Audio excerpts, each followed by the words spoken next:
I'm going to start with a very quick recap of what we studied in the last class. In the last class, Danish, we looked at the 1857 revolution. We looked at why people were unhappy with the British. We looked at why the soldiers were unhappy with the British. Can someone quickly tell me one reason why people were unhappy with the British? Why were people unhappy? Take about 5 seconds to think.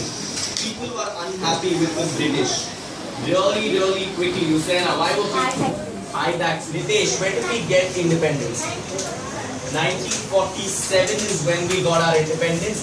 We could have gotten our independence 90 years before if only we were a little smarter about it.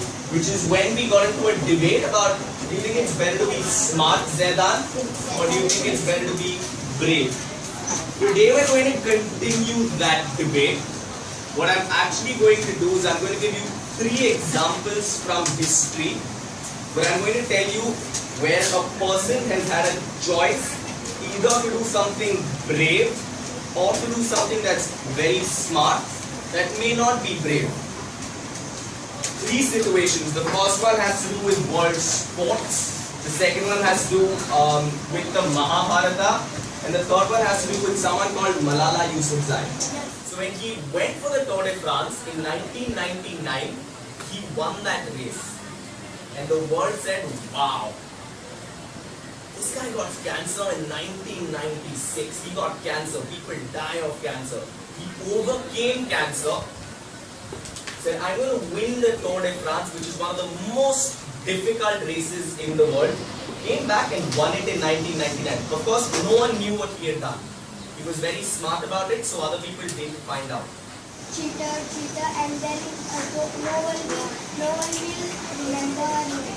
Okay, I'm going to ask you a question. What if I told you, okay, that I will give you a very smart way of doing it in a way that no one else will find out? Okay? If you do the smart thing, no one else will find out. No one else found out. For those 7 years, no one found out.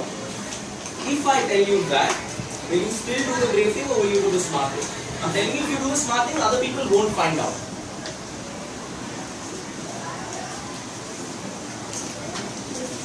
You'll still be brave. Why will you still be brave? Because you don't want to cheat. Alright. She made a nice point. She says, I don't want to cheat. A lot of you play football. I don't know if I, as your coach, and if Rafiq sir, as your coach, would tell you, you know what? Cheat, but win. Or if we told you, play fair, and it's okay if you lose. Let's bring a conclusion to this story before we move. Think about this question, okay? We're actually doing a little bit of RC here. You know your 6 reading strategies? Someone very quickly tell me all your 6 reading strategies. Moini, what are your 6 reading strategies? Summarizing, picturing, connecting, inferring.